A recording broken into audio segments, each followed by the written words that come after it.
망하기 전에 깨달으라 라고 하는 자에서 오늘 말씀을 우리 함께 나누며 은혜를 받고자 합니다.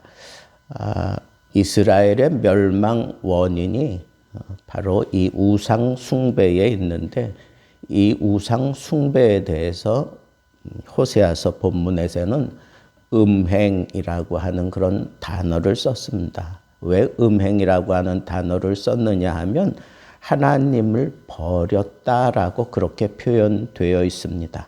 음란한 마음에 미혹되어서 하나님을 버리고 음행했다. 그러니까 이 우상 숭배한다라고 하는 것은 이건 하나님을 버리는 거예요. 하나님에게서 완전히 등을 돌리는 것입니다. 그렇게 음행하게 되면 딸들이 부끄러운 줄 몰라요. 며느리들이 부끄러운 줄을 모르고 간음을 버젓이 행하게 되는 겁니다. 그래서 이 음행이 불러오는 가장 뚜렷한 파급 효과는 사람으로 하여금 이런 잘못을 저지르고 그걸 즐기는 자리에까지 들어갑니다. 그래서 음행을 즐기는 자리에 들어가는 것을 여기서는 방탕이라고 그렇게 얘기를 합니다. 여기 묵은 포도주, 새 포도주, 이게 마음을 빼앗기 때문에 그저 포도주 속에서 쪄들어서 사니까 제정신이 아닌 거죠. 제정신이 아닌 모습으로 사는 걸 방탕이다. 그렇게 표현을 하는 겁니다. 그래서 이 어리석은 사람들이 산꼭대기에서 제사를 드리고 작은 산 위에서 분향하고 참나무와 버드나무, 상수리나무 아래에서 이 제사를 드리고 음행을 해요. 이 이방 나라의 제사들은 그 제사를 드리고 난 다음에 그 신전에서 기거하고 있는 이른바 성녀들과 이 관계를 맺고 그리고 난 이후에 모든 의식이 끝나게 되어 있습니다.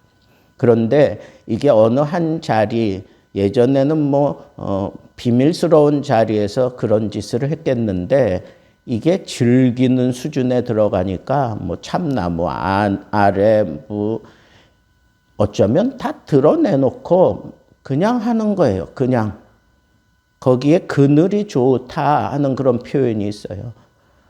그러니까 시원하다 하는 그런 표현도 있지만 이렇게 대놓고 나는 지금 우상에게 내 전부를 지금 걸고 있다. 이런 것들을 자랑스럽게 한다는 거예요. 이게 완전히 삐뚤어졌고 방탕한 그런 모습이 이 이스라엘 땅에 그냥 가득 차게 되었다는 거예요. 그런데 하나님의 이 벌이 무섭습니다.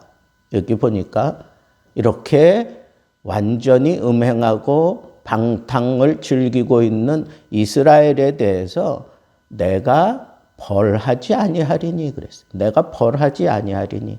늘 제가 말씀드리는 거지만 벌하는 건 희망이 있다는 거예요. 두들겨 맞고 돌아서면 되는 거예요. 그런데 하나님께서 얼마나 실망하고 얼마나 화가 났으면 벌하지 않겠다고 하시는 겁니까? 죄악을 저질러도 벌하지 않겠다고 하는 것은 어쩌면 심판 직전에 내버려 두는 거예요. 심판 직전에 내버려 두는 거예요. 다른 말로 하면 그렇게 내버려 두다가 그들을 다루실 때에는 적당히 다루는 게 아닙니다. 상상을 초월하는 무서운 벌을 그들에게 내리시고야 마는 겁니다. 그러면서 경고하는 거예요. 그러면서 마지막 경고하는 게 뭐예요? 깨닫지 못하는 백성은 망하리라. 깨닫지 못하는 백성은 망하리라. 그렇게 얘기를 하고 있습니다. 그런데 하나님께서 이 이스라엘에 대해서는 그렇게 처리하시는데 남유다는 어떻습니까? 남유다도 북이스라엘과 다를 바 없을 정도로 음행을 저지르고 방탕하는 그런 모습들이 거기 많이 드러나게 됩니다. 유다의 역사를 봐도 이런 우상에게 그렇게 완전히 사로잡혀서 이 우상과 대대적으로 싸우는 장면도 나오지 않습니까? 엘리야가 그 850명이나 되는 그 바알과 아세라 이 거짓 선지자들과 싸우는 이 대표적인 모습만 봐도 남유다도 별 다를 바 없을 정도로 이런 우상의 심각한 그 영향권 안에 있었다는 겁니다. 그런데 하나님께서 이 남유다는 북이스라엘처럼 하나님께서 내버려 두지 않습니다. 가르쳐요. 북왕국 이스라엘의 길을 걷지 말라. 북왕국은 어떻게 시작했습니까? 여로보암이 자꾸 북이스라엘 남유다 갈라졌는데도 이 북이스라엘 사람들이 6월달만 되면 자꾸 넘어가는 거예요. 예루살렘 성으로 자꾸 넘어가서 거기서 예배 드리는 거예요. 그러니까 안 되겠다 싶어가지고 베달과 그 단 사이에다가 거기다가 우상을 만들잖아요. 그리고 이게 너희들을 인도한 신다 그러면서 여기서 제사를 드려다 똑같다. 여기도 하나님이 계신다. 막 이렇게 얘기를 하니까 북이스라엘 사람들이 넘어가지 않습니다. 그냥 거기서 예배를 드립니다. 경건한 사람들 외에는 그냥 거기도 하나님 계심을 믿고 그냥 거기서 예배를 드립니다. 그래서 두드러지게 우상을 숭배하는 그런 메카가 된 데가 여기 길갈과 벳아웬이에요. 길갈은 본래 우리가 잘 아는 대로 선지 학교가 있었던 그런 자리였잖아요. 그런데 호세아와 아모스 시대에는 우상 숭배의 중심지가 되어 있습니다. 그러니까 이 여로보암이 그렇게 만들고 난 이후에 아예 거기가 우상센터의 메카가 되어 있어요. 하나님의 선지자들을 길러냈던 그곳이 이렇게 완전히 전락됐다는 겁니다. 벳아웬은 이거는 베델을 얘기하는 겁니다. 베델을 다르게 부른 표현입니다. 베델이 뭐예요? 하나님의 집이라는 소리잖아요. 베델이 우상 숭배의 중심지가 되니까 선지자들이 이름을 바꿨어요. 베델이 아니라 벳아웬, 곧 사악한 집이다. 사악한 집이다.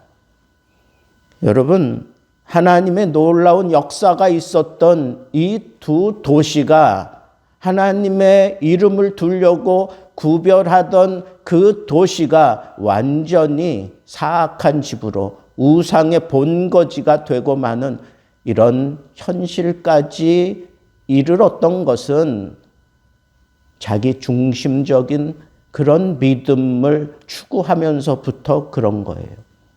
경건함을 버리고 자기 중심적인 그런 믿음 생활을 끌어들여서 여기서도 하나님께 예배하면 되지. 뭐 이런 생각을 가지고 그냥 스스로 위안을 삼았던, 처음에는 행보가 작았지만 그냥 놔뒀더니 이렇게 우상의 메카가 되고 완전히 하나님의 집이 사악한 집으로 불려질 정도로 완전히 뒤집어지고 망가지는 게 이게 우상의 무서움입니다. 그러니까 하나님께서는 남유다에게 분명하게 얘기하는 거예요. 너희는 북이스라엘의 길로 가지 말라. 한마디로 얘기하면 여로보암의 길이고 그건 우상으로 향하는 길입니다. 남유다에게 항상 요청하는 것이 너희는 다윗의 길로 행하여 하나님이 사랑하고 하나님이 아껴주는 그런 길로 가라고 하는 건데 그게 뭐예요? 다윗의 신앙의 골자는 뭡니까? 오직 여호와 하나님이잖아요. 여호와 중심 사상이잖아요. 하나님 외에 다른 것은 절대 없다고 하는 이 사상이잖아요. 이 믿음이잖아요. 그래서 다윗의 길로 행했던 왕들을 척도하는 것은 우상을 타파하고 거룩한 하나님 앞에 거룩하게 예배 드리는 그런 백성들로 돌이키는 그런 사람들을 향하여 하나님께서 경건한 왕이라고 인정하셨던 것을 우리는 역대기에서 우리는 잘 볼 수가 있습니다.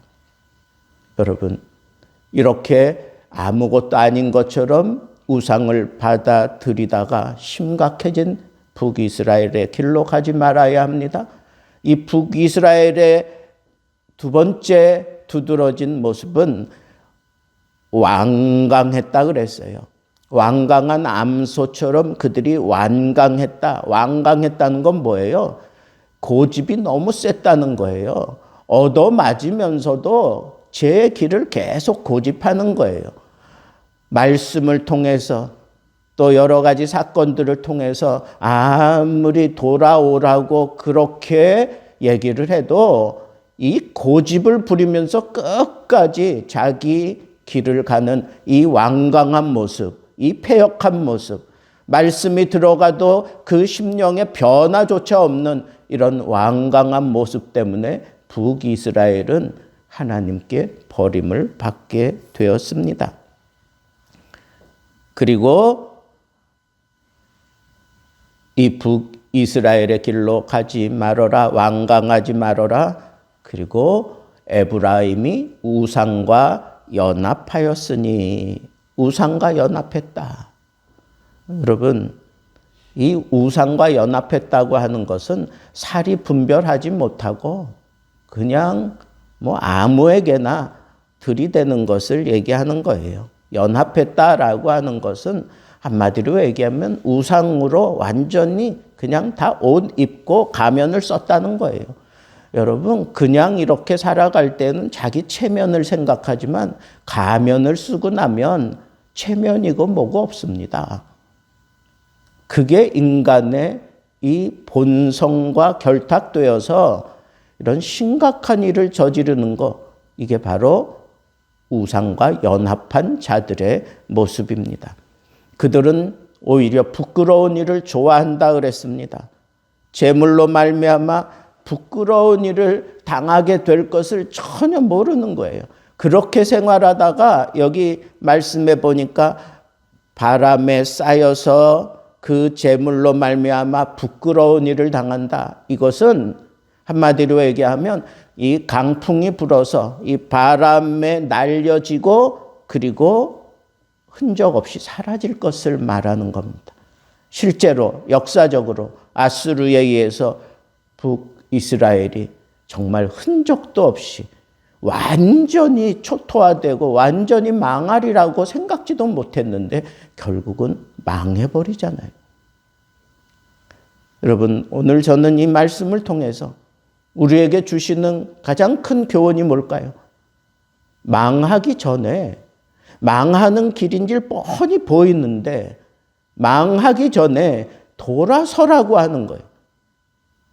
우상과 결탁하면 이런 심각한 자리로 그냥 내몰리다가 결국은 망하는 게 그게 우상을 따르는 길인데, 여러분, 우상에게 그저 마음을 슬쩍 그리고 이 정도쯤이야, 그리고 하나님도 섬기면서 우상도 섬기려고 하는 이런 혼탁한 혼합주의적인 그런 생각, 이거 다 떨쳐내야 됩니다. 우리는 하나님께로 돌아가야 돼요. 말씀으로 돌아가야 됩니다. 여호와 유일 신앙으로 돌아가야 합니다. 이 길 외에는 우리가 이 우상에게 유혹당하지 않고 완전히 벗어날 수 있는 길이 없습니다.